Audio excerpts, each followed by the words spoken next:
বন্ধুরা, শিউলি রান্নাঘর চ্যানেলে আপনাদেরকে সবাইকে অনেক অনেক স্বাগত জানাই। আবার একটা নতুন রেসিপি নিয়ে আপনাদের কাছে চলে এলাম।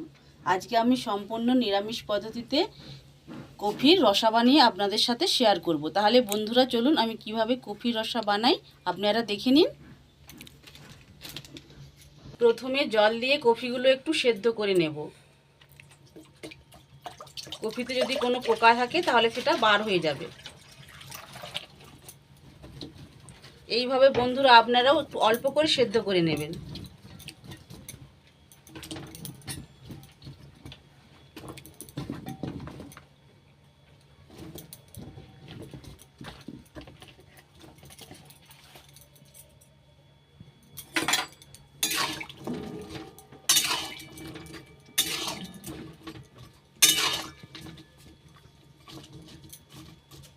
ঢাকা দিয়ে দেব।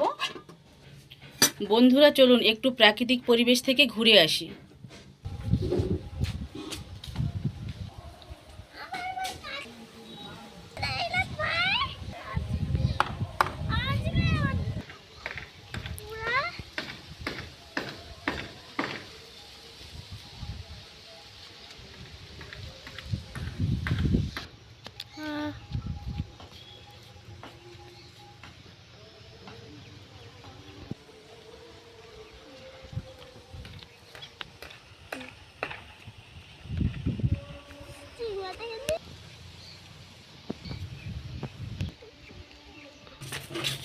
দেখুন বন্ধুরা, কফির কালারটা চেঞ্জ হয়ে গিয়েছে। একদম হালকাভাবে আমি সেদ্ধ করে নিয়েছি। এইবার তুলে নেব।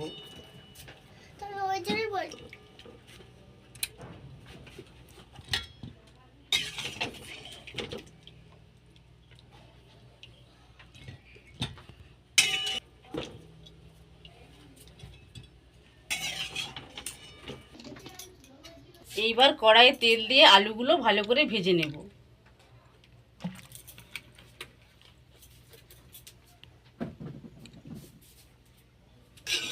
আমি এখানে সাদা তেলেই রান্নাটা করব, আপনারা চাইলে সরষের তেলও বানাতে পারেন। এটা বেশ ভালো মতো গরম হয়ে গিয়েছে। এইবার আলুগুলো দিয়ে দেব। আলু,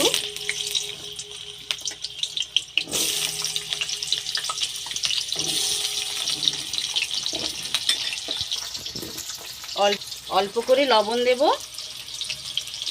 লবণ, এইবার ঢাকা দিয়ে আলুগুলো ভালো করে ভেজে নেব। একটু নাড়াচাড়া করে নিলাম। এইবার ঢাকা দিয়ে দেব।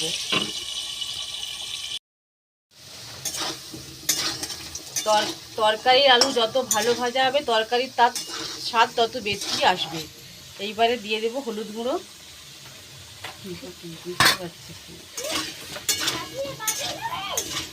এইবারে এর সাথে কফিগুলো দিয়েও ভালো করে ভেজে নেব। কফি,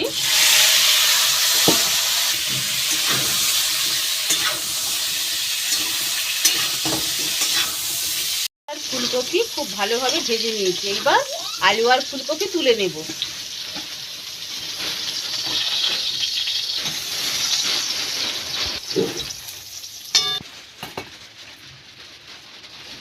এই কড়ার মধ্যে আমি আরো একটু তেল অ্যাড করে দেব।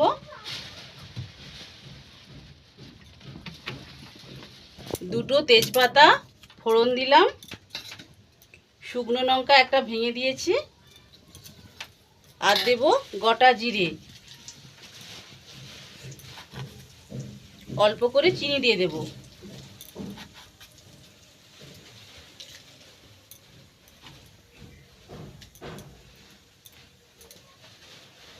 চিনিটা বেশ ভালো মতো ক্যারামেল হয়ে গিয়েছে। এইবার কেটে রাখা টমেটো দিয়ে দেব। টমেটো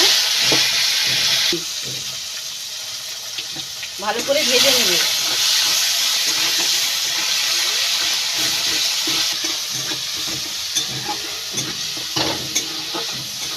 তো এইভাবে ভালো করে একটু ভেজে নেব, তাহলে এর কাঁচা গন্ধটা চলে যাবে। টমেটোটা বেশ ভালো করে ভেজে নিয়েছি। এইবার বেটে রাখা আদা দিয়ে দেব। আদা বাটা,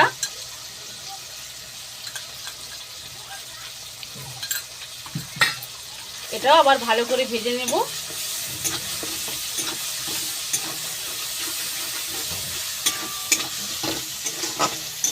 আদার বেশ কাঁচা গন্ধ চলে গিয়েছে। এইবার কিছু গুঁড়ো মশলা দিয়ে দেব।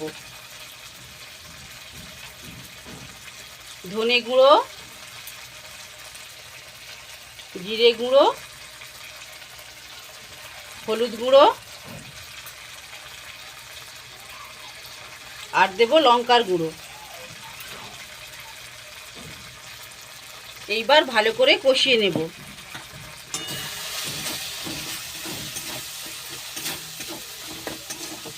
মশলাটা যাতে পুড়ে না যায় তার জন্য অল্প একটু জল দেব। জল,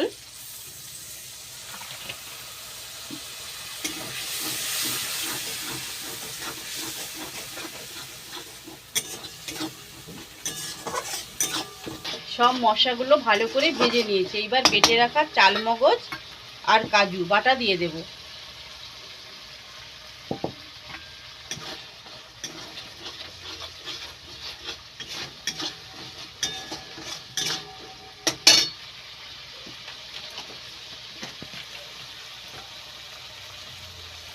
বাটি ধোয়া জলটাও দিয়ে দিলাম।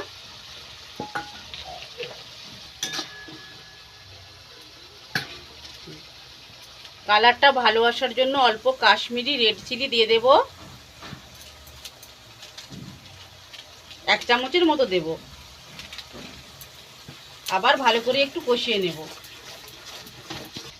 বন্ধুরা, মশলা থেকে ভালো করে তেল ছেড়ে গিয়েছে। এইবার ভেজে রাখা আলু আর ফুলকপি দিয়ে ভালো করে কষিয়ে নেব। আলু ফুলকপি ভালো করে কষিয়ে নেব।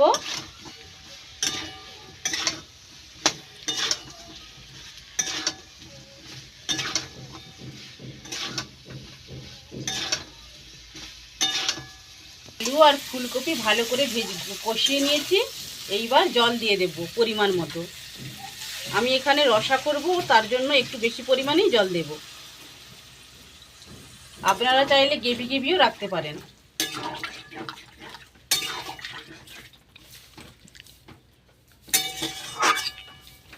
দেখুন বন্ধুরা, কালারটা কত সুন্দর এসেছে। দিয়ে দেব লবণ,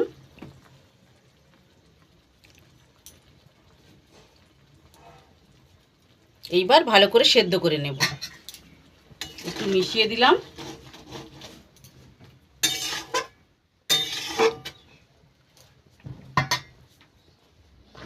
নামানোর শেষে অল্প গরম মশলা গুঁড়ো দিয়ে দেব। ভালো করে মিশিয়ে নেব।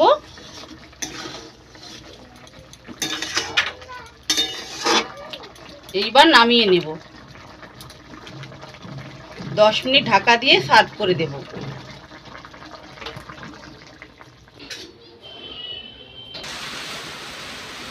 বন্ধুরা, শীতকালেই ফুলকপি ভালো পাওয়া যায়, তবুও ফুলকপি যখন পেলাম তাই ভাবলাম আপনাদেরকে একটা রেসিপি বানিয়ে দেখাই।